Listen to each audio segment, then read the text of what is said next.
What's up, everybody? This is the Stand and A podcast, episode 60, and we are here today to talk all of that boxing shit. So that boxing shit. That's right. We about to get right to it. We got the usual suspect, Courtney Tanner. What's up, brother? How y'all doing?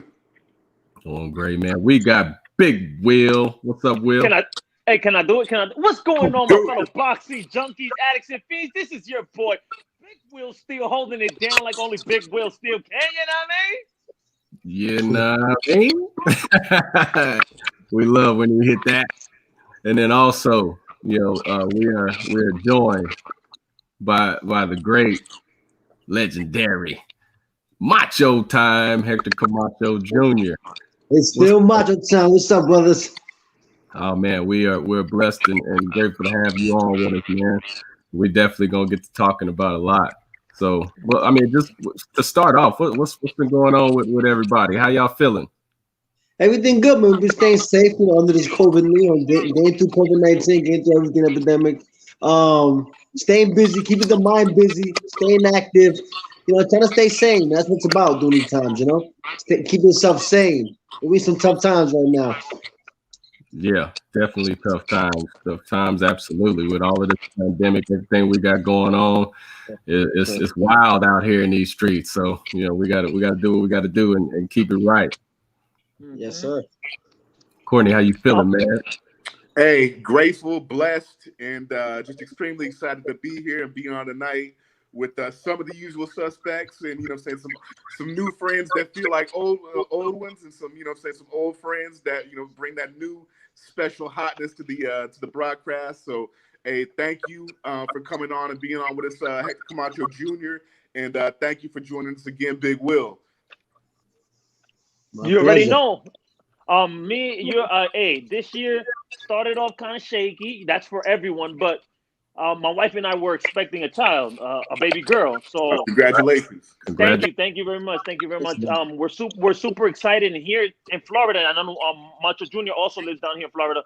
We're getting back to some live boxing. They're allowing people to come into the venues, and we're slowly but surely, getting back to our love, our passion of watching professional fighters perform, even amateurs. So we're slowly getting back into the groove of things.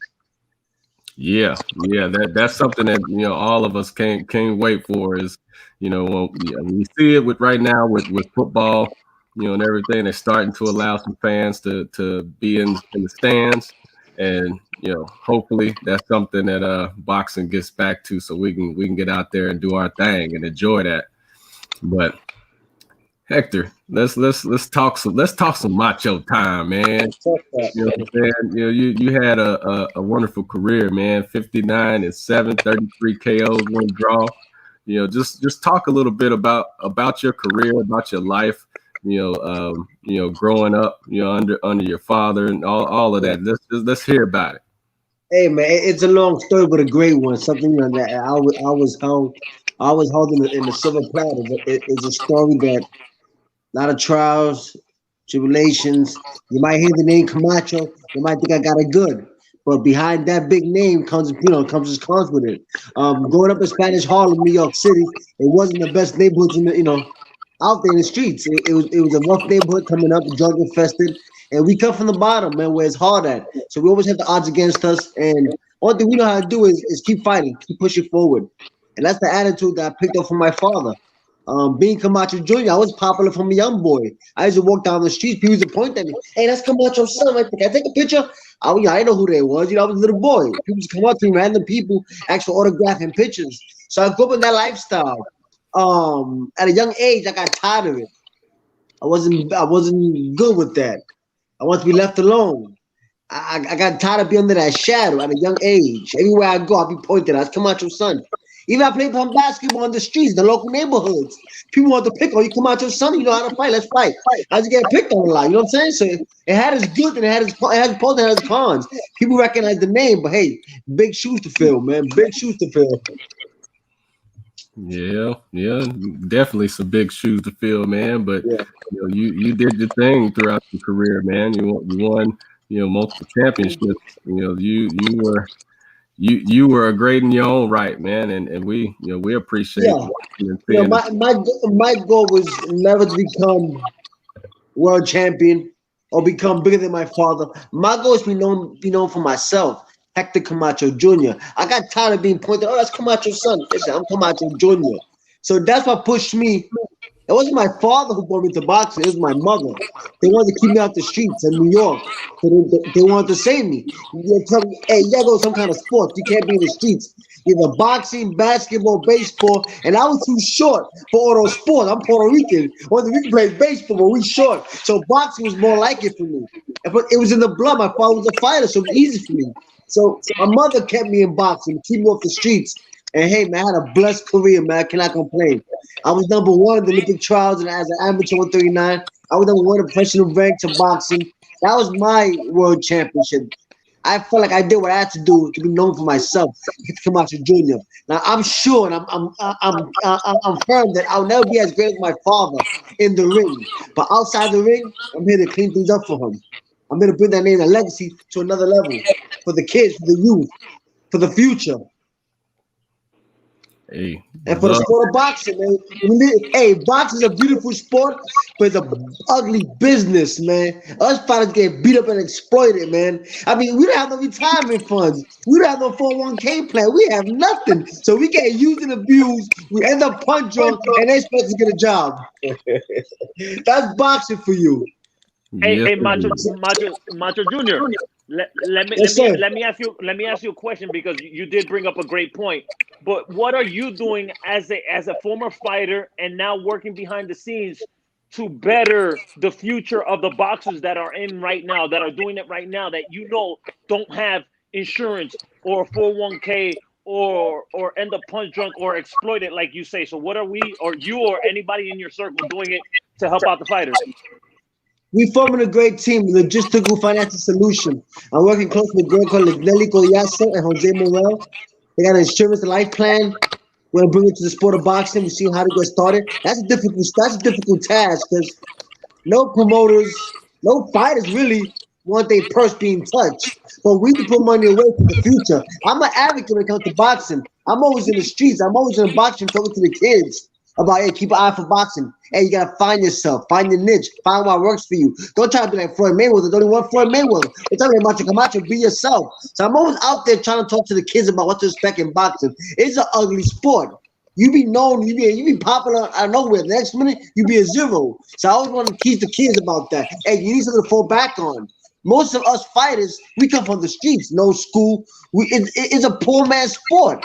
If I could talk to the kids about one thing, hey, get your education, finish school. We always do something to fall back on or sit back on. Because boxing, if ever, you can break your hand.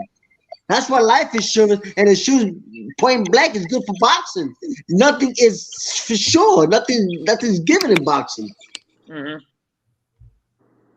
So I'm always out there in the gym talking to the kids, telling them how important it is to market yourself, how important to promote yourself. You can't have promote for you. The promoter won't promote you. They'll promote for their company. They don't promote for their fighters. That's just the business. I hear you on that one. So it's sad, man. You know, we spent 30, 40 years of our sport. I mean, how many fighters you know that retire wealthy? There's only a few, a handful. Most of us end up broke and punch drunk. We don't know about numbers. We don't know about school. We don't know about no legal work. We come from the streets, so we get exploited. So boxing need to change. Look where boxing is in today's sport, today's world. Boxing lost. UFC taking over boxing. MMA taking over. Why? Because hey, boxing is becoming a reality show. If you look at it. Oh, hey, Macho, that hurts, man. That hurts. Yeah, it hurts me too. It hurts me too when I go to the gym and people talk about, MMA fighter can be boxing fighter. Are you crazy? But okay, Camacho Jr. and I'm sorry, Courtney and Tommy. But do you honestly feel like mixed martial arts is taking over like that? Hey, you know what? There've been a lot of bad calls in boxing. People are tired of the same old BSs. They pay their hard-earned money to see fights, and a fight get robbed or a fight look rigged, or people are tired of that. At least in mixed martial in MMA, they come out to fight. People like to see that. They savages now. And nowadays in the fight world, it's the younger crowd who likes all that crazy stuff. The boxing fans, they disgusted with boxing right now. And who can we blame? We can blame your favorite fighter, Floyd Mayweather, who started that shit. Excuse my language. But since we're talking that boxing talk, let's talk it. Yeah. Hey, let it rip. Hey, no, I'm a big. I was a big Floyd Mayweather fan. Now I moved over since he retired. I respect what he did. It's like you say, find a niche that worked for him. He worked as a heel. He made the most money he possibly can, and his style was his style. Now I'm a big Canelo fan. I'm a big Canelo fan, and I feel like he's taking boxing. Vasily Lomachenko, Teofimo Lopez, the Charlo twins are taking boxing in the right direction. Yeah, I can see that. I can see that. You got those fighters, yes. And they take boxing next level. Then Teofimo, he's fighting the young Lopez kid. That's a great fight. The Charlo Brothers are there. But it's still not that exciting that it was back in the days. You know what I'm saying? In the Camacho days, in the 80s, the early 90s. Those were excitement. You felt electricity when it comes to boxing. When Tyson fought, it felt like a fucking event worldwide. When Chavez fought, it felt like an event worldwide. When Floyd fought, you felt that system, you felt that excitement. You don't feel that shit nowadays. You might feel it with Canelo, but you don't feel it nowadays. I do agree with you. I do agree with you. Do we agree with that? Can we agree with that at least? No. I totally agree with you. But I love the sport so much. Like I totally understand what you're saying. I love the sport so much. I'm an advocate, like you say. I go hard for the sport of boxing, man. Mixed martial arts, even though I respect the athletes tremendously, the way they train, the way they carry themselves, the way they fight in the octagon. But there's nothing like boxing, and there's nothing. There never ever will be anything like boxing, man. That's just the way I feel. And I think that a lot of that is, kind of like what Macho was talking about, man, is like he said, there's no 401k, there's no retirement plan, and that was one of those things that kind of bred this transition, was when Floyd did start to take that stance and say, I'm not fighting to be a people's champ, I'm fighting for checks. And that was one of those reasons where he said, I don't want to be like the great Muhammad Ali, where I can't pick up my kids. I can't enjoy it. And that is one of those things, was once everybody started to see Floyd get so much money, it became that chase. Everybody, it like we knew it was the Mayweather sweepstakes. And that is what one of the biggest things that the promotional game got into, and getting their hands into it and kind of stopping some of the fights because of the money, and because of how that was flowing out. I think that's one of those things that also kind of hindered it and turned it away from that. So, it's almost like a double-edged sword right there. When you mentioned Floyd and the brilliance of his career, one seems to forget it. Floyd has a team behind him. So before the Gatti fight, he wasn't selling. He wasn't selling out. Yep. He had to commit to that bad boy image. He had to get a good team around him. Yep. To become the money team, to become the Floyd Mayweathers. So he involved smart people around them, powerful people, and he got things going. He was smart in that. Floyd did and done things that will never be broken. Records will never be broken. I mean, we give him that credit. Of course, he's a fabulous fighter, and as years go by, you will learn to appreciate Floyd Mayweather. You learn to appreciate him watching his fights. It was beauty, excellence, yes. But then there's the other side to it. You know what I'm saying? He carved his own way. He became a small businessman, and he left the boxing game where he's at right now. I'm hearing shit about Pacquiao gonna fight Conor McGregor. I'm hearing things I'm like, huh? What happened to boxing? What the hell's going on in boxing? It's becoming a circus. It's a business. It's no longer a sport. Before in the 80s, it was a sport. They fought to see who's the best. Now it's a business. And I can't knock that. I cannot knock that. But you're hurting boxing. Courtney, where you at, man? You hiding from us? Come on, I want to hear your voice, man. What you got? Hey, man. Hey, I got this bad habit of trying to talk over people and whatnot. So, what I'm saying? I'm trying to prime myself and chill and let other people get their space in or whatever. And what I'm saying? We got a legend on the show. So I feel it's important that when this man, when he speaks, he's got shit to say. We need to hear it. You know what I'm saying? But I absolutely want to get on with a question of my own for Macho Time, man. Hey, first off, hey, thank you so much once again for being on the show and for blessing us and blessing us, blessing our audience. Just coming on here and just basically imparting knowledge with with your trials and tribulations within the sport and the business and the game of boxing, man. That's invaluable. Shout out to your manager, Gwen, and your management team. You rub your boxing. They put you down with us, and this is the second guest we have in a row that Gwen has connected us with. So we're mad grateful to her and her husband and her organization. They're great people, and we love y'all for that. Macho Time, man. Obviously, you were the son of a legend, just a colossal figure in the sport. And rest in peace to Hector Camacho. He was taken from us under very senseless and violent and tragic circumstances a few years back, man. And like Will was saying earlier in the show, this has been 2020 has been a rough year for all of us. We've all taken L's. I know personally I went through it because I buried my grandmother in January at the beginning of the year, man. So so I can empathize with people's loss, and the lack thereof. And I know there comes a point when you experience tragedy, you experience loss, that you overcome being hurt over it, but that gives way to that feeling, that void, that lack thereof in your life. So my question for you, Macho Time, is with you and your father, and obviously who he was and what he meant to so many people, man. How do you keep him present in your life? How do you keep his memory alive and his legacy alive in you? The people, his fans, cannot let me relax. Everywhere I go, hey, like your father, hey, your father. I hear it constantly. So I wake up in the morning and he drives me because he did it. He's my blueprint. So, he's always my inspiration because he's done it. I've seen it. So every time I'm tired in the morning, I don't want to run up and remind myself, my fathers do this. So what I do now, I keep his spirit alive. I got a book that come out now. The 20th of October, we got Macho Time book coming out. It's written by Gildan Kurdice. It's a great book. Habu Publishing. And what I do is I'm constantly doing work outside the streets, but reminding everybody that Macho Time and anything can be possible. The Macho Man did it. Coming from Puerto Rico to Spanish Harlem, New York, making it to the White House, anything's possible. So that's my inspiration. So I let people know that anything's possible.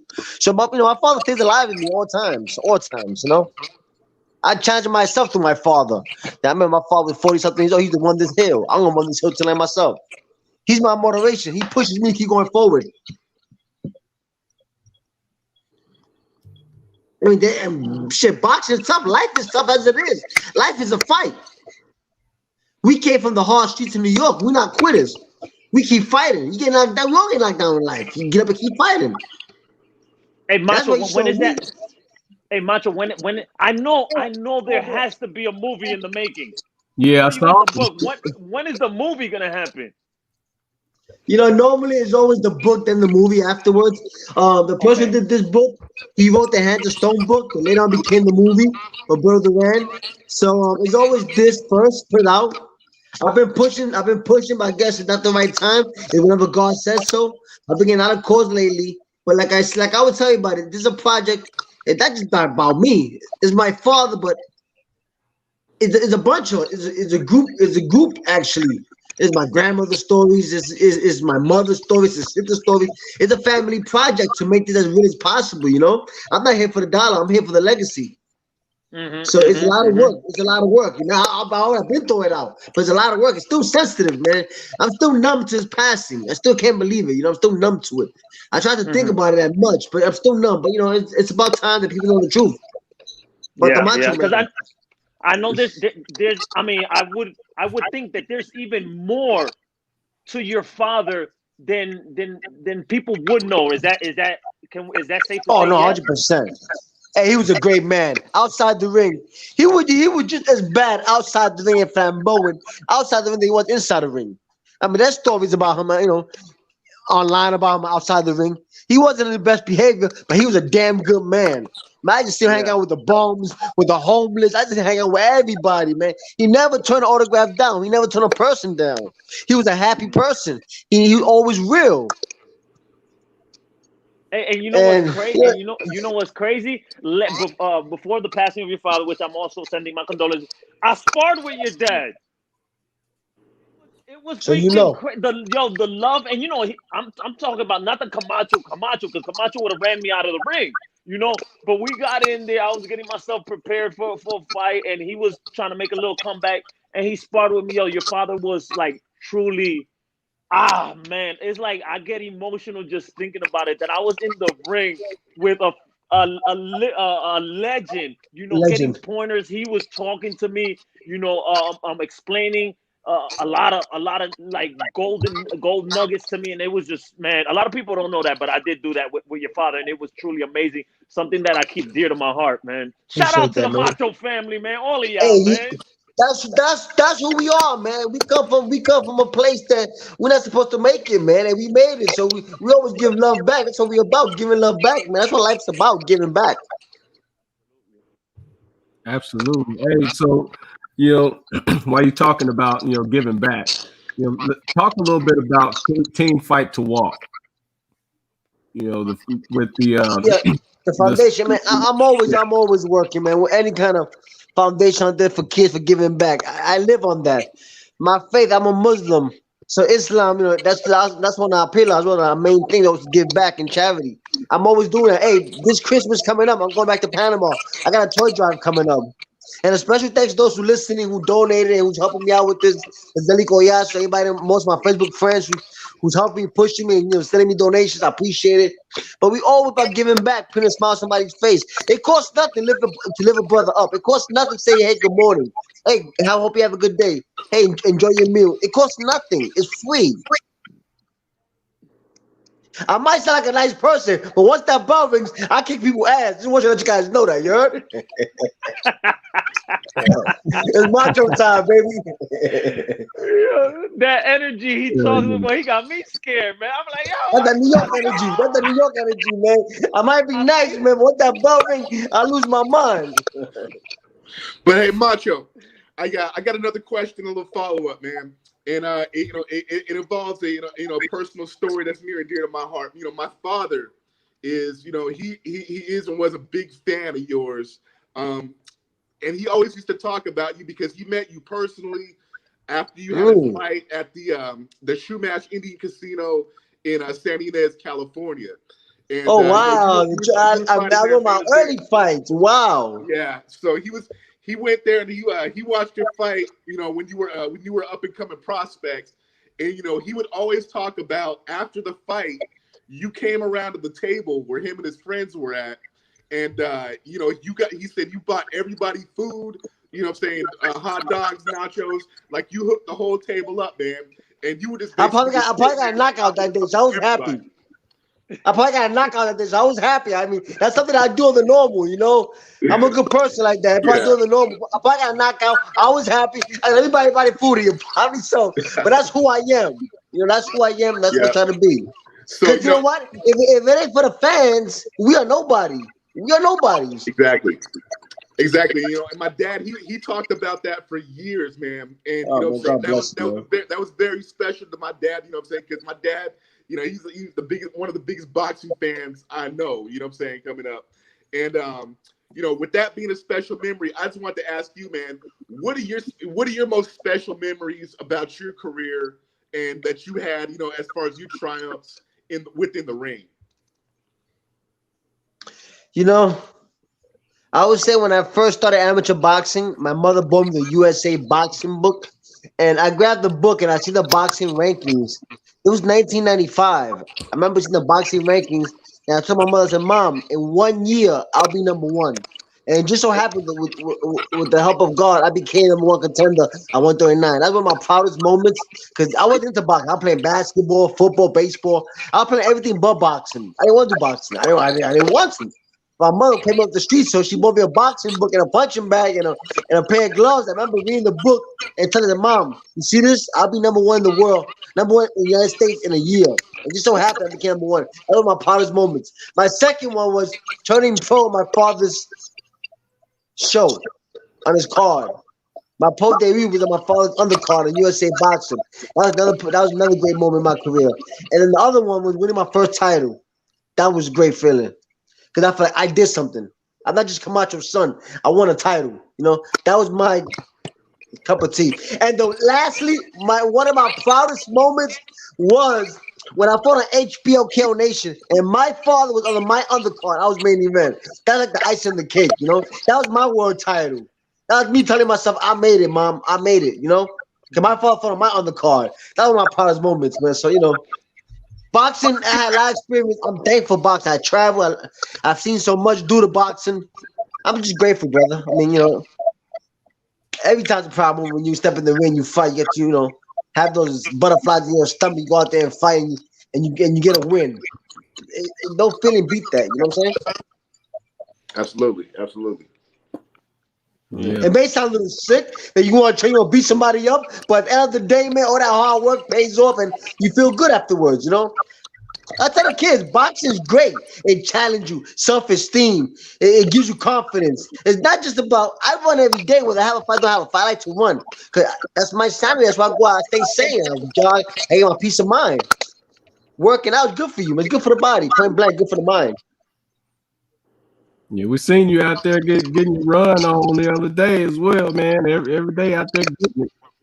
Love I'm it. Puerto Rican. My ass like to eat. If I don't want, I'll be big. Hey, shout out to Eruption Boxing Management, Gwen Leggy, man. Hey, you know, boxing is such a messy sport, man. It's so refreshing to have a woman behind you to back you up. You know, you having a woman to the table, it's a good thing. Because, you know, men want to prove themselves to the woman. You know, it's an ego thing. You got a beautiful woman like Gwen Leggy representing you. It feels good, man. I feel like I got the right, I finally got myself the right kind of representation that go out there and close the big deals for me, man. So, big shout out to Eruption Boxing. Big shout out to Gwen. I'm expecting a good year, solid year coming up. We're working hard. We got some plans coming out. We can't mention it now, but we finally got a big fight coming up. We planning for January. So, stay in this shape, man. Working hard, staying sane. Believing in myself. Hey, George Foreman did it at 46 years old. Bernard Hopkins won the title at 49. I still believe. damn right. That's what I'm talking about. Hey, you did a lot of talking, you know, when we were just talking about, you know, your dad and things of that nature, man. Talk about how it felt to get that victory over Yuri Campus in 2009. Hey, that fight was special, man. I remember he fought my father to a draw. Yep. Like a couple of days after, I was with my father and I got the phone call. My father right next to me. I got the phone call. Hello? Hey, Macho, I got a fight for you. I said, well, guess who? Yuri Campus. I remember looking at my father. I said, wow, how long is this shit to him? I don't know how to tell my father this. I hit up the phone. I said, Pops, I just got a phone call just on the fight Yuri Campus. My father looked at me like he wanted to beat my butt. He said, man, let me tell you something. Because you see him fight me, I wasn't in shape. I think you're going to beat him. He's going to beat you. I said, Pop, think you're going to beat me? Yeah, he's going to beat you. So my pops motivated me to train hard for that fight because he told me that Campus would beat me. So I took the fight on short notice to beat Campus' butt, man. The victory was great because I proved my father wrong. He was worried. He said, you shouldn't fight Campus. He could beat you. And that just challenged me, man. So I wanted to go out there and beat Campus, and we got the win. It was special for me. You know, Campos was over his, you know, over the hill at that time, but it's still a big name. It's still a big fighter. Yeah. Yeah. And you did that shit, bro. You did that. Most definitely. Yeah. So let's you know, I don't know if you got, you know, time to stay on with us for a little bit, but we're gonna all day. We're talking that boxing shit. That's right. So let's talk that boxing shit. You know, let's talk about this most recent pay-per-view, you know, the Showtime pay-per-view, the Charlo Brothers, you know, and both of those fights, you know, where we saw Jermell Charlo get that 8th round KO body shot over Rosario. Now when we talk about this, Will, you know, you and I, we were both, yeah, hey, me too, man. So hey, I'm getting in front of it. You know, I actually, said that I felt that Rosario was going to pull that out. And I know, Will, you're a big supporter of Rosario as well, and you were looking for that too. Hey, we eating that crow right now, as you did, man. We gotta kind of put that shade on a little bit, but man, what do you think about that fight, man? What do you? Hey, I didn't see the first of fight. all, I see the highlights, and it's hard to say. I mean, that's hard for me to believe that. Hey, so much shit going on in boxing nowadays. It's hard to believe sometimes. Like, what the hell's going on with boxing? I must say, I first of all have to take my hats off to Jermell Charlo. He has become a solid, well-rounded, hard-punching junior middleweight. So, early in the fight, I'm getting excited. I see Rosario, in my opinion, putting rounds in the bank. I see Jermell Charlo grabbing. I see Jermell Charlo not being busy enough. Denounced to me watching, I was gonna post something on social media, and I said, "Nah, let me hold up because Jermell is dangerous in every single round. I just have that feeling Jermell can knock anybody out in every round." And boom, all of a sudden in the 6th round, he hurt Jeison Rosario. I said, "Man, this guy is hurt, man. He's not gonna make it." And then the next, I think it was the next round or whatever it may be, he hit him with that jab to the stomach. But Jermell, very impressive.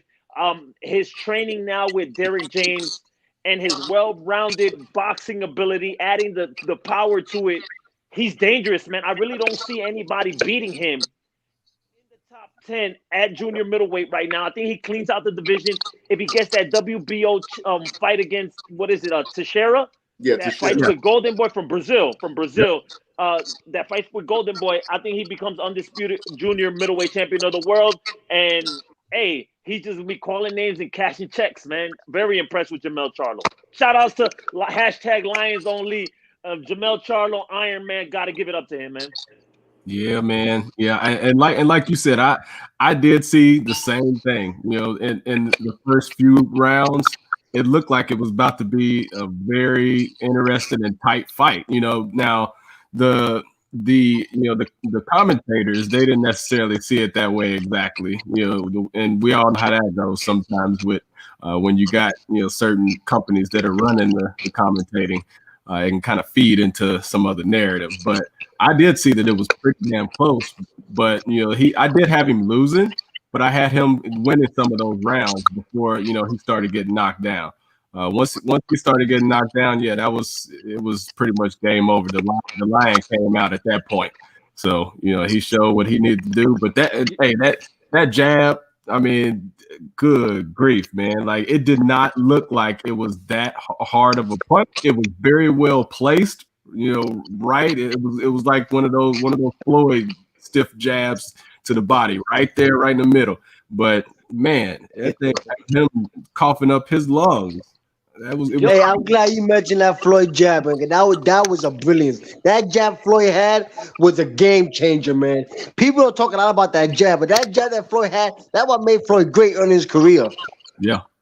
It Hey, did. but hey, Jermell, honestly, the more I think about it, he was setting up Jeison Rosario, setting him up. Even though he would grab him and take some time off, he was just analyzing what Jeison Rosario's game plan and what he was trying to do and feel out some of his power. And I'm here like, Tommy, I'm literally excited. Banking rounds. Yeah, Dominican Republic. We're going to have our first champion. We're going crazy. And then I said, Will, chill. I told myself, chill, man, because this man is dangerous in every single round. And that's when he got him, man. And he made me, I feel stupid. He set my man up and he set me up. Yeah. I was like, no. But hey, man, I got it, man. My hats off to Jermell Charlo, both brothers. But I know we're going to talk about Jermall a little bit later. Yep. Courtney, what was your thoughts on the fight, man? Oh man, it was it flipped for me because I thought the ending that the Jermell Charlo fight had against Jeison Rosario, I thought we were going to see that result in the fight between Jermall Charlo and Derevyanchenko. So I mean, that to me that was the biggest most surprising thing about that. is that we saw those results kind of flip to where expectations previously were, maybe were just mine were. But with Jermell Charlo, I mean, it's safe to say that he has arrived.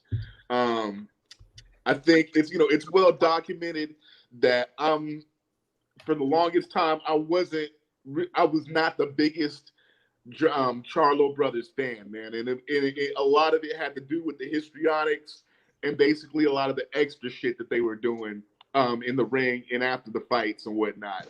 But in the run up to the fight, Showtime, they had a little pre-fight special where they were documenting the Charlo Brothers, and they had a segment on there where they were talking to Jermell about basically where his head was at after he lost his title to Tony Harrison, and and also the spin up to where he went in the ring and he knocked Tony Harrison back to regain the WBC title.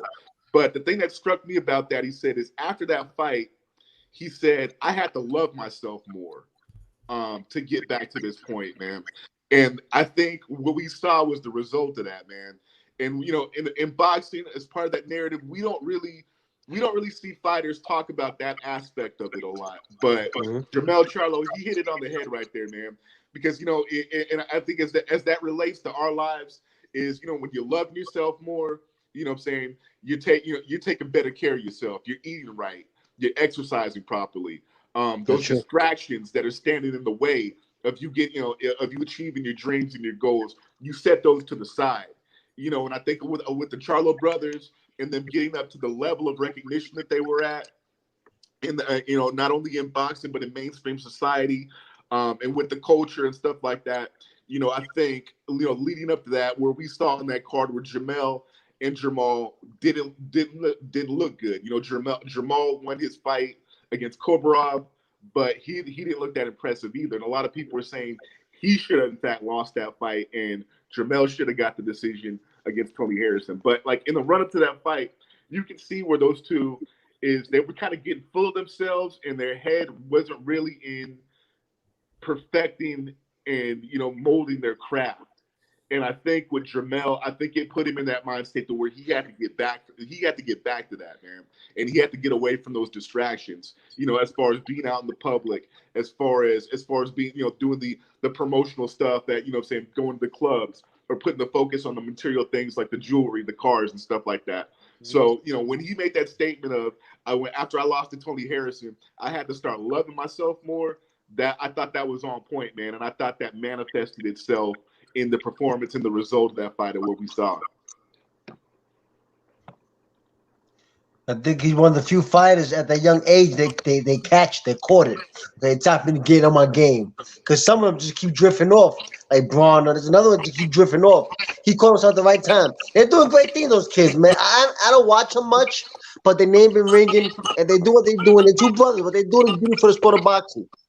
At a time when boxing needs heroes, those two brothers do what they're doing. So, big shout outs to them. Hey, Courtney, or Tommy, what do you want to see a Tony Harrison, Jermell Charlo 3 or Jared Hurd or? I do not, and this is the thing, man. I don't think Tony Harrison deserves the third fight, man, because first of all, the first fight, a lot of people are saying that could have gone either way. In my mind, it was a close fight. Tony Harrison, he showed up, he looked impressive, but I don't think he did enough in that particular performance to take a belt from a champion. You know what I'm saying? I think a lot of people in that first fight, they were impressed with Tony Harrison because that was the fight where he didn't fall asleep. You know what I'm saying? We saw Tony Harrison fall asleep against Willie Nelson. You know what I'm saying? We saw him fall asleep against Jared Hurd. You know what I'm saying? And then ultimately get put to sleep in those fights. And then a lot of people were thinking we were going to see that same result in that first fight, and then it didn't happen. You know what I'm saying? He stayed key the whole fight, and he got his hand raised. You know what I'm saying? And then in the rematch in the second fight, he did it, you know what I'm saying? He did what he was famous for. You know what I'm saying? He had control of the fight at one point and then gave it back because he was, you know what I'm saying, he fell asleep in there. So my thing is with, you know what I'm saying, with Tony Harrison about seeing a third fight, yeah, those fights were exciting. You know what I'm saying? Those fights were intriguing or whatever. But, you know what I'm saying, I'm not really keen to see a third fight to see what Tony Harrison does what he always does. You know, and that's ultimately just give it back, you know, hand it back. So, I mean, as far as a third fight or a trilogy, I mean, if it happens, I concede it'll be intriguing, it'll be entertaining. But as far as me as a fan clamoring for it, demanding that fight, it just doesn't do it for me, man. I would rather see Jermell push towards unification, or say see what else is out there as far as the other fights that are on the horizon for him. Also, with with this result, Erickson Lubin is now once again his man for the WBC belt. You know what I'm saying? So a lot of people are going to say, man, you're taking a hypocritical stance right there, seeing as how, you know what I'm saying, he put Erickson Lubin to sleep. But I think that was a clear case where he caught Erickson Lubin cold. And I think, you know what I'm saying, I think the preceding performances we've seen from Erickson Lubin, I think in that rematch, if Erickson Lubin can get back in there with Jermell Charlo as his mandatory, I think we see the proper version of Erickson Lubin as he was supposed to be in that first fight. Do I think it'll be a different result? I think ultimately it'll probably be the same result, but a little bit later. But I think the action will make that worthwhile if it's a mandatory. Man, all I know is if Lubin looks like he did in this last fight, I mean, I don't, I do see it being the same result, and I don't see it taking. It ain't gonna be as quick as what we did see, the first time, but it might be just damn as bad. I was, just to be honest, I wasn't impressed with Luke's win. He did win, but I called that was almost a horrible win in my eyes. Now I know that a lot of fighters have been affected by this pandemic and things slowing down in boxing and all of that, but yeah, that I think I damn near fell asleep on that fight, to be honest, man. Like just being honest. But props to him for getting the victory, because I do respect that 100%. But they can't all be forceful, devastating knockouts. You know what I'm saying? Yeah. Like, I give them that. Sometimes you gotta work for it. And that was a night he definitely, had to go in there and show a little bit more than power. You know what I'm saying? Yeah. And that's the thing about when we talk about Jermell Charlo and Jermall Charlo, it's kind of like the Wilder equation, in that, you know what I'm saying, you can have those rough patches in a fight when you know that that fighter has the ability to turn the threat of the threat, turn the fight on its head with the forcefulness of that power. And it becomes a point where, you know what I'm saying, at what point are they going to place that punch? At what point are they going to properly incorporate that power to, change the dynamic of what we're seeing, currently. So that's I think that's what we saw with Lubin in that fight. But I got to agree with you. That was not a performance that captured the imagination of a lot of fans. And as a person who is an Erickson Lubin fan and who's pretty high on him, that was a disappointing performance. And that's a fight where it was just like, I think we could see him do a lot better, and I think we could see a better version of Erickson Lubin.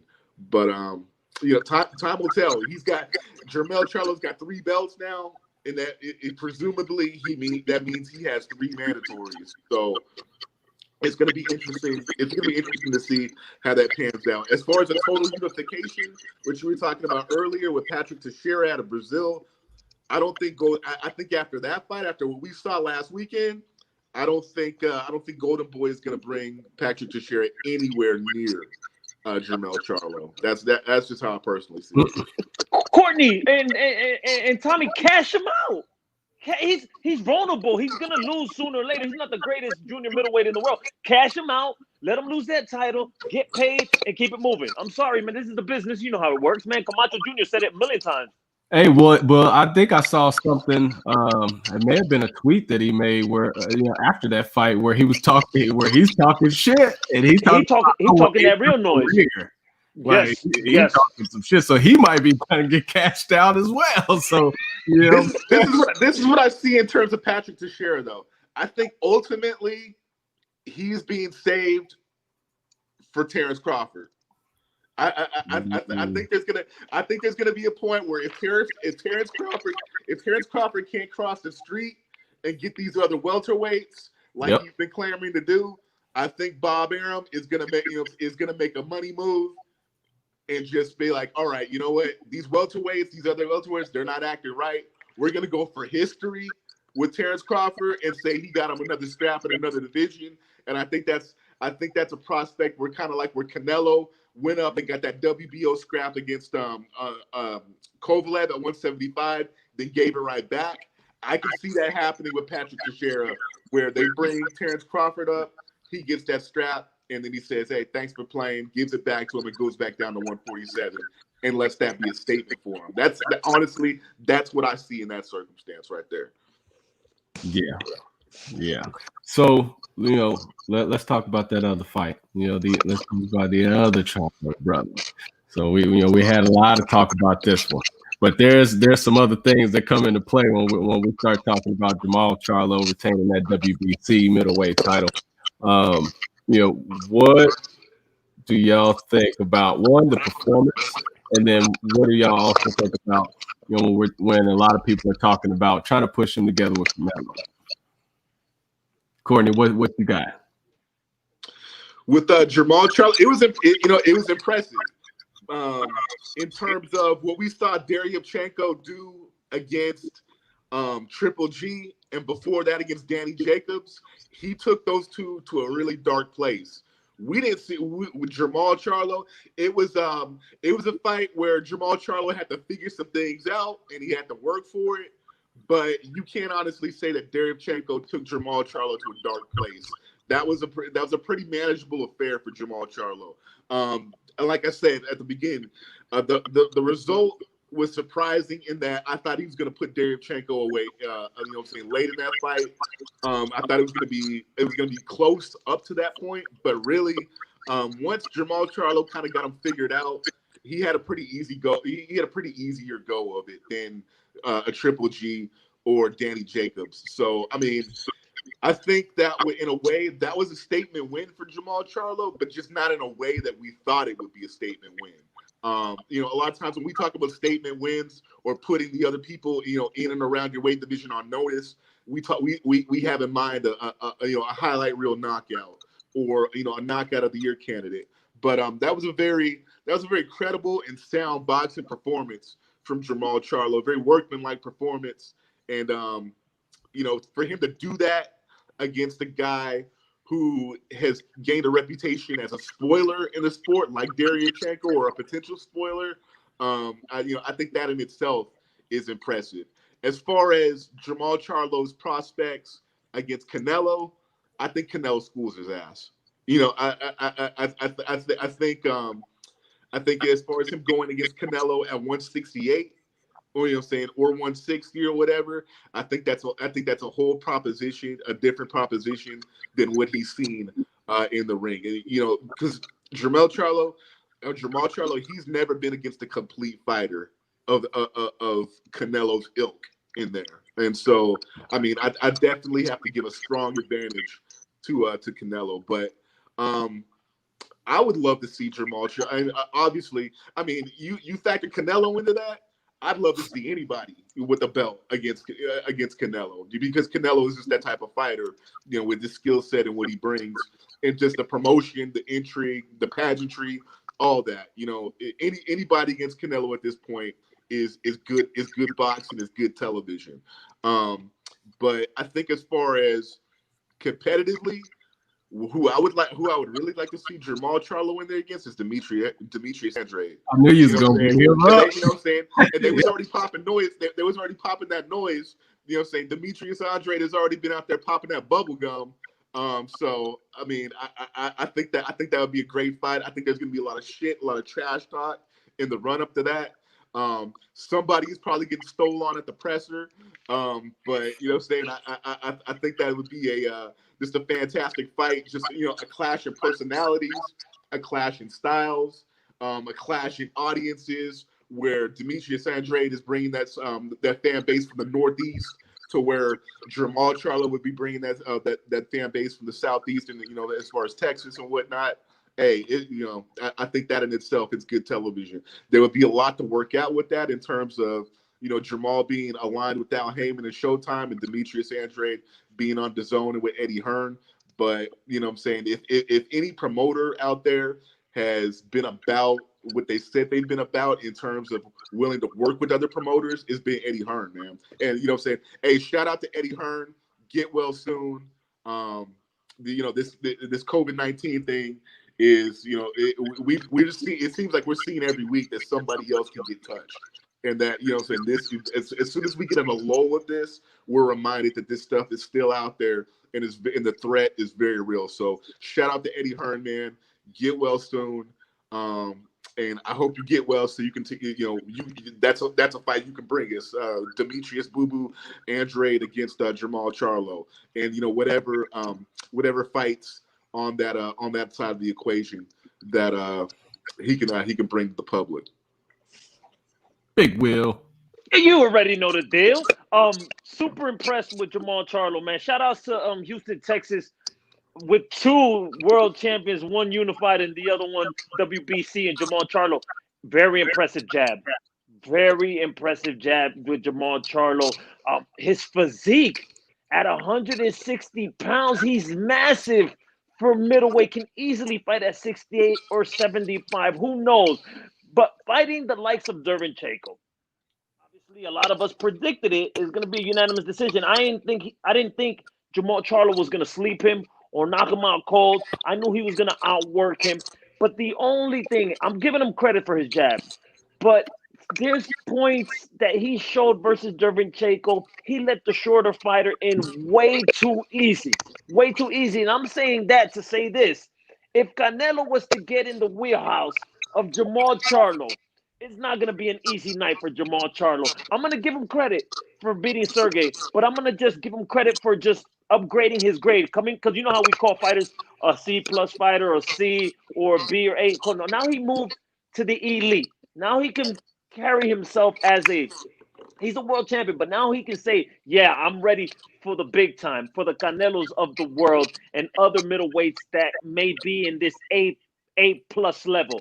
But for him to try to, for people to think that because he beat Sergiy, he's ready for Canelo Alvarez, no, that's a different type of animal, man. He's cut from a different cloth. A well-rounded fighter like Canelo Alvarez is going to give Jermall Charlo a lot of trouble. Is that a fight that I want to see? Absolutely. Do I think Jermall Charlo is ready for this fight? This might sound weird. I think he's ready, but I don't think he's going to be able to beat Canelo Alvarez. He'll be competitive because of his frame and his jab and his athletic ability, but we'll take you to deeper rounds and we'll see what you're about. Canelo's going to continue putting that pressure. A fight I want to see Jermall Charlo in there with maybe Andrade, just like my man Courtney said, that might be a little bit difficult because the zone and PBC, their relationship. So let's throw in there Chris Eubank Jr. He comes to fight. He'll sell the fight. He'll talk that talk. He has a working relationship with PBC. So let's throw in there either Chris Eubank Jr. or Koborov is healthy and willing and able to go. Let's do a rematch with Jermall Charlo, see, so he can rewrite that. Because a lot of people said, hey, that was a close fight. And let's give Matt Koborov another shot, man, because I like that Russian, man. I like him. I like him a lot, man. Shout out to, like I said, Lions only, baby. Shout outs to Houston, Texas. Let's go. Yes, sir. Yes, sir. Now, we can talk to pay-per-view buyers. So the numbers did get somewhat released, and they had a number of different sporting events that they were going against. You had basketball, you had the Stanley Cup going. There was a lot of stuff that was just been going on, but I think that the numbers were about 100 to 120K on the pay-per-view buys. What's your thoughts on that, Will? The first pay-per-view, I'm happy with that, but they were saying it was just here in the States. It wasn't worldwide. They hit 100, 120K. I don't know if those reports or whatever they may be. This is their first. Everyone starts off low and then they work their way up. Obviously, you need that opponent. You need that. You need the crowd, obviously, ticket sales and everything. You need this performance that they had versus their respective opponents in Sergiy Derevyanchenko and Jeison Rosario. So you're only going to go up from here. everyone, I haven't seen a negative report about the Charlo twins, so they're only going to go up from here. I hope, and I'm thinking, most likely, they're going to continue to stay on pay-per-view. They're going to get tougher opponents until they get to that super fight. Because PBC, Top Rank, The Zone, not The Zone, PBC, Al Heyman, and Top Rank, they know how to walk their fighters to that big money fight. And the Charlos having their backstory, being twins, and the extracurriculum stuff that they do outside of the ring just makes them either you love them or you hate them type of fighter. Courtney, what's your thoughts on them numbers? 100 to 120. I mean, normal circumstances, mediocre. I mean, actually, that's lower than mediocre. That's good. You know what I'm saying? That's under normal circumstances, that's garbage. That's probably 100 and 120. If you think about it, when you look at the purses that get paid out, if you look at the purses that get paid out to these fighters, and then you look at, you know, the cost of a pay-per-view, which for this one was like $75, $95. You know what I'm saying? You really have to do a lot more than that to even break even on your promotion. So I mean, I think Showtime wanted to present this as to the fans as, you know, as an event to herald as far as what we're going through with the new normal, quote unquote, in the sport. Also, when you factor in the sporting events, you know, college football is back on. Yep. You got the NBA finals. You had another highly anticipated UFC card that was going on at the same time. That's a lot of competition. So I mean, when you factor at all those things, and then you factor in that, you know, you're not getting any revenue from a live paying audience. That's you know, all those things factor in heavily. So I really can't see them from a business or a financial standpoint having broken even. I really think that CBS Showtime took a loss with that one, but I see that there was a loss they were probably willing to take and probably willing to accept in order to do that for the fans. And you know, sometimes you have to give something in order to get something. So I think maybe in terms of an investment in the sport, with them there's two more pay-per-views in October and November that are on the horizon, with the Gervonta Davis, Leo Santa Cruz card in October, and then you got Errol Spence's return against Danny Garcia in November. I think this was kind of a build-up. Yep. Maybe even a test run for those pay-per-view events that are going to be offered to the fans in the future. So, but the card in itself, what Showtime CBS was able to present to the fans on this pay-per-view card, the card was stacked. Yeah, there was bangers on that card. And you could, and from being a boxing fan, I could see that on paper the moment it was announced. I was like, yep. You know, and the format where they basically had two pay-per-view cards in one, I think that gave a lot of value for money in terms of the people who went ahead and pulled the trigger and ordered that. So I bought, you know what I'm saying, I kicked out $75 for it. And, I'm going to chalk it up to money well spent. You know what I'm saying? But I said it time and time again, I'm a crackhead. You know, I'll watch two circus midgets fighting if it's offered up, and that's what's going to be. That's going to be presented that night. You know, that's how I get down. You know, and I was talking to my dad about it. He was just like, "Man, $75. Are you going to get it?" And I was just like, "Dad, the reality of it in 2020 is being a boxing fan, you have to acknowledge that you're going to be a little bit poor from month to month because of the basically the pay to play, the cost of being a fan and the cost of watching the sport and the cost of watching the big cards that are presented." And so, you know, with that being said, you know, 100 120K, it's a start. That's basically my final assessment on it. It's a start. We'll see. I think time will tell, and I'm really going to be curious to see what the numbers are going to be like in November when Errol Spence comes back against Danny Garcia. Yeah.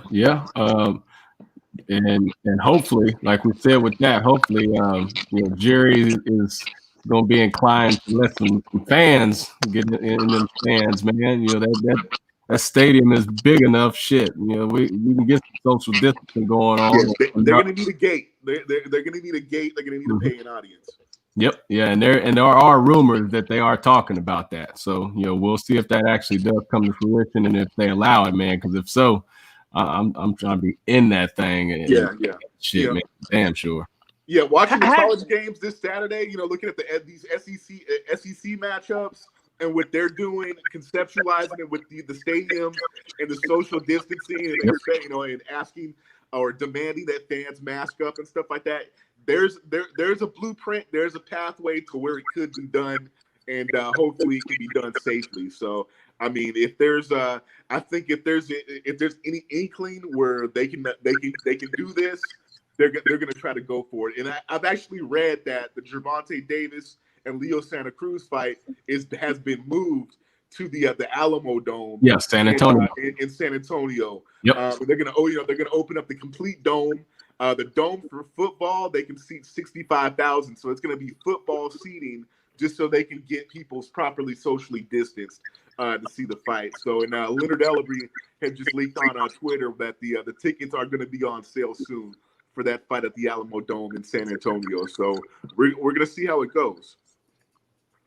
Will, you was about to say something?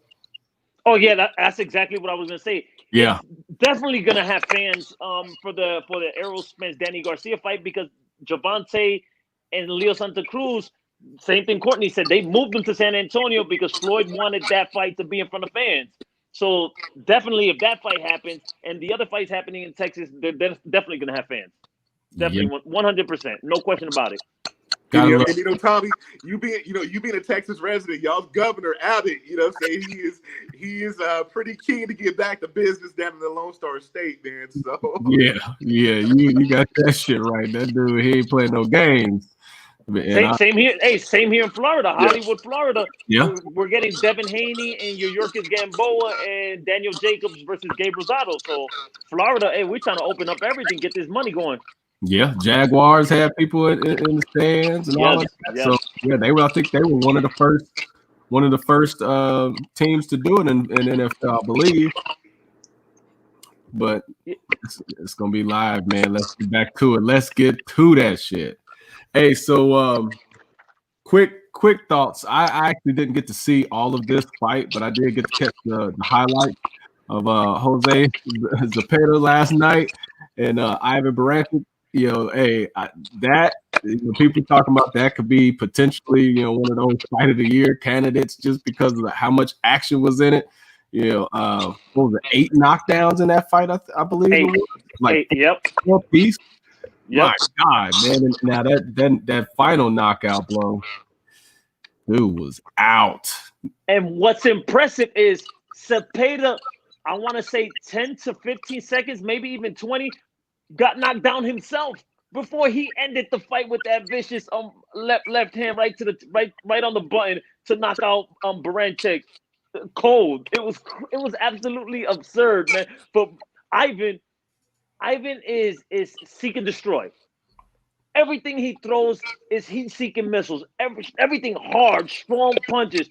So he got the early edge. He had the first 2 knockdowns in the first round. Yeah. And then all of a sudden, Zepeda, he has a little bit more of a boxing ability. You know, he's been in there with Jose Ramirez, beat Jose Pedraza. So the man knows what he has to do. And he has power himself. 33-2, I think it's 26 by knockout, Zepeda. Yeah. So he was just waiting for those wild punches to come. And he was just timing Ivan each and every time. And that's when he caught him and got him out of there. But it was absolutely crazy fight. Like, you couldn't even talk. It was one knockdown. And then all of a sudden, oh my God. And they get back to action 2 seconds later. Boom, the next person goes down. It was crazy, man. Shout outs to Jose Zepeda and Ivan Baranchyk on a tremendous, fun-filled, knockdown, entertaining fight, man. Crazy. Banger. Courtney, did you check that out? Man, definitely got some thoughts on that, man. You know what? I haven't seen the fight in its entirety. I've seen the highlights. The thing that struck me is what it evoked when I watched it was the old school, the Kevin Kelly, Naseem Hamed fight, man. To me, it It reminded me of that fight, man.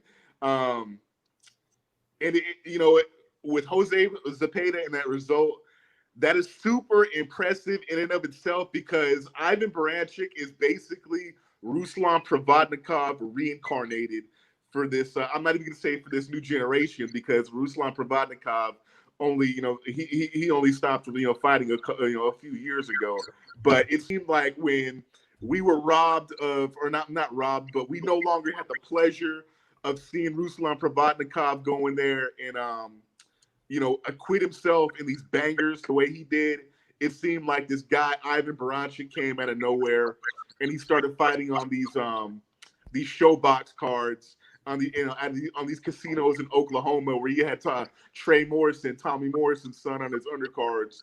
You know, and he had that buzz, man. We were thinking of it like, man, this guy is lethal. This guy, you know, this is a guy who goes in there and he's putting it all out there, the same way Ruslan Provodnikov was. So, but you know, I mean, the thing about being a type of fighter like that is you really don't go. You got chin. You know, you have to have chin, and you have to have a set of brass balls to acquit yourself in that fashion, in that manner.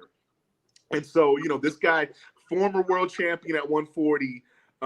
You know, we've seen dudes lick him, but we haven't seen anybody in him. And for Jose to do that, getting off the canvas and doing that was just uber impressive right there, man. So before I put my stamp on it, where that was the fight of the year, I got to see the card, and I got to see the fight in its entirety. But yeah, that really invoked that old school nostalgic spirit of that great battle that Naseem Hamed and Kevin Kelly engaged in back in the day, man. That was one of those things in its brutality that just made me smile instantly when I turned that on and started watching that, man. Yeah, you know, so that was a goodie. Yeah, I got it. Like you said, man, I got to check all of it, but the highlights on it was nuts, and you know, the way Will just talked about it, I don't plan on talking when I watch it, because I want to make sure I catch every last bit of that shit, man. Man, that dude, he was out for like 7 minutes or something, I believe, or something like that. But hey, since we're on that subject, man, did y'all catch Chavez Sr. going up against Travieso on the Gazelle card? Yes, Like, what was that? Yes. What was that, man? Because I didn't catch the card initially. I saw the highlight. I saw a video somebody had just posted on Facebook, and I was like, yo, are these dudes sparring? And then I remembered, you know, reading that they were gonna go ahead and do it with the t-shirts on and the headgear. Yeah. But man, hey, wow. Hey, that whole fight, they was banging, man. And that clip that's been getting passed around is the very end of the fight. Like, that's the very end of the fight. And yeah, I saw that clip. I had to click on the zone and catch that for myself, man. But that was just crazy, man, as far as, because we've all seen clips of sparring sessions that got out of hand or whatever. But that was a sanctioned fight. Like, yes. I was like, what are they doing? Yes, man. They fought 15, 20 seconds after the bell. Man, did you catch that shit, Will? Yeah. Hey, I don't miss a fight, man. I'll be watching it, but it was crazy, man. They were just from soccer, but you know, Arce and Chavez, that's how they fought when they were fighting professionally. So nothing has changed. They just want to entertain, exhibition, or whatever it may be. I don't know. It wasn't. Hey, the only thing that changed is they have pot bellies now, man. They both with the dad bods. That's the only thing has changed, man. Yeah. I was like, man, no wonder they want to wear t-shirts. Yeah. Hey, man, but I just get so excited when, I don't care if it's Chavez or Travieso, as long as you put two Mexicans in the ring. Oh yeah. Oh my! It's like, you know, bragging rights. You're not more man than I am. We're gonna go at it. They just, every fight they put on is an amazing event, man. Amazing fight. Yeah, man. Yeah, that was amazing. And his son losing. Yeah. That was not amazing. That was really not amazing. My bad. We've seen enough of Chavez Jr. to know that was really not amazing. That is just an expected outcome. That's what I'm about to say. That was not amazing. Quits in there. Like, you know what I'm saying? It's like, how many times do we have to see him quit and him have a grandiose excuse about why he did? Yeah, man. You know, that was expected behavior. Yeah, and then just the simple fact that you can't even win when your dad wins on the undercard. Like, come on, bro. Like, just hang it up. Just hang it up, man. Just stop. Just go right off in the sunset and chill on out with that, man, because that's not a good look at all. Normally, I would say just throw it in the trash and get a new one. No, just throw it in the trash and sit your ass down. Like that's where I'm at with it. Hey, but Camacho Jr. was just talking about us, the shoes he had to fill. And all. Imagine Chavez Jr. Oh my God, man! I wouldn't want to be him at all, not one bit, man. The performance, his father, the way he fought, the way he his country supported him, man. I would not like to be in his shoes. Well, I think what Camacho Jr. was saying, he had the proper perspective on it. In that he said he knew from jump he wasn't going to be as great as his pops. So what his goal was, he had to be great for himself. He had to be great within himself. And I think Chavez Jr. has never come to that conclusion. He was almost there against Sergio Martinez. He was almost there. That's what gave us all a glimmer of hope that, like, no, we knew he wasn't going to be senior, but this dude could have a great career in his own right. You know, and I feel like as fans, we gave him every chance available to acquit himself of that, and it just never panned out. And not only did it just not pan out, it just got more and more ridiculous and outlandish. And after what we saw last night, man, I'm not about canceling people. I'm not about boycotting fights or whatever. But I mean, it's I'm at the point. It's just like, yo, I really, if Chavez Jr. is fighting and I have a prior engagement, I'm not canceling. I'm gonna go in and I'll see it when I see it, man. You know what I'm saying? I'm notorious for thinking about bullshit excuses to cancel on people for it because I want to watch a fight that evening. Yeah. But if Chavez Jr. is fighting and that's all who's boxing that evening, I'm going to go ahead and go to a cookout. I'll go to a quinceañera. I'll go to a bar mitzvah. I'll go to the strip club or whatever you invite me to, man. But, you know, as far as me can't be stopping the world to watch Chavez Jr. fight, Nah, I can't do it. All in all, and I know we're poking fun at him. He made it to the mountaintop. He became a world champion, and he beat a respectable fighter in Sebastian Zbik, ZBIK. I'm sorry, but he became a world champion. I got to give it to Chavez at least. But he didn't really win that championship though. That belt was rightfully Sergio Martinez's from jump. They simply slid Martinez over. Yeah. And designated him as the champion or whatever. Yeah. You know, against the dude. And the thing is that fight against Zibik is, the crazy thing is, HBO would not approve Zibik as Sergio Martinez's opponent when Sergio Martinez had to fight him as the mandatory. And then they've aired the fight with Chavez Jr. and Zibik, man. So Courtney don't want to show him no love. WBC and HBO right there, man. I'm not one for conspiracy theories, but we saw one in practice and in action. Like that belt, like Chavez Jr. Yeah, he held a belt. The WBC put one around his waist, but we all know that belt rightfully belonged to Sergio Martinez. Hey, Courtney, I'm sorry. All right, forget it. Chavez, just throw yourself in the trash and stay there, okay? Don't even come out. Hell yeah, man. Please do. Hey, any last thoughts? Will, Courtney, any last thoughts? Man, we didn't have a fire show. Absolutely want to thank, Hector Camacho Jr. for joining us and being on. Look forward to the book that they are going to be releasing. We did see them, mention that there's some news in the chat. They were saying that there's going to be some news about some big fights, as he mentioned. So, absolute shout out and thank you very much to him. We're humbled to have him on. But last thoughts, man. What y'all got? Man, Courtney, Tommy, man, thank you so much for having me on. I get jealous when there's somebody else that's on and I didn't get the invite, but that's okay. I'm okay with that. I know I'm gonna get the call eventually, but thank you so much for having me on. For the fans that watch this, Make sure you follow the Standing 8 podcast, man. They on fire. They lit right now. They got the man Courtney. They got my man Tommy, Aaron, and Michael doing their thing. Boxing slowly coming back.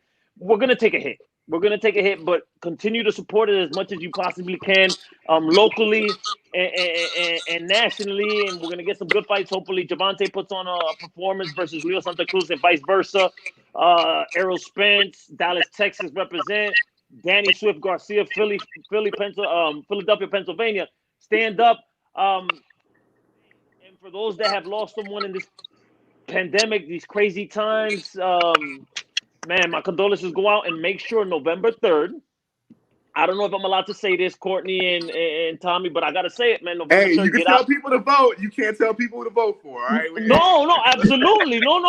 November 3rd, go hit your polls. Decide who you want to put in the White House, and let's keep it moving, man. Let's keep moving America forward. Absolutely. This is the best country in the world. America, I love you. Thank you. Appreciate a big Will. Courtney. You already know the deal. Hey, I'm gonna go ahead and do an Oscar speech for y'all, man. Hey, Will, Tommy, always a pleasure, always an honor. Shout out to Aaron Sorial. Absolutely. Shout out to Michael Gomes. Yes. And once again, congratulations on his promotion to Vice VP, and with his Realty Holding. Shout out to friends of the program and a Standing 8 alumnus, Daniel Pena, Manuel Guevara, my man Nick Angarami out there in New York. Shout out to USA Strong and Eruption Boxing and Gwen Leggy, as well as her husband. Shout out to Standing 8 podcast alumnus Chris Miranda. Shout out to shout out to all the fans. Shout out to everybody who's been rocking with us from the beginning. Shout out to my pop Stanley Tanner. Hopefully you can catch this episode a little bit later on. Be sure to send me the link. And just basically shout out to everybody who's been rocking with us from the beginning. Hey, like I say every show, check us out, invite a friend, tell them to invite a friend. We're trying to start a movement here. Other than that, hey, it's been another great and beautiful evening, and it's been another great weekend for boxing, and I look forward to many, many more to come. Absolutely, man. Hit the nail on the head, man. Absolutely great episode. Appreciate you, fellas. Episode 60. For all the fans, followers, please subscribe, share, tune in. Stay tuned, because just like you said, we about to keep bringing this fire, man. We've been having some great shows, great guest panelists, and Will and many others. We're gonna keep this shit rocking. We're gonna always talk that boxing shit. Standing 8 podcast, episode 60. We out.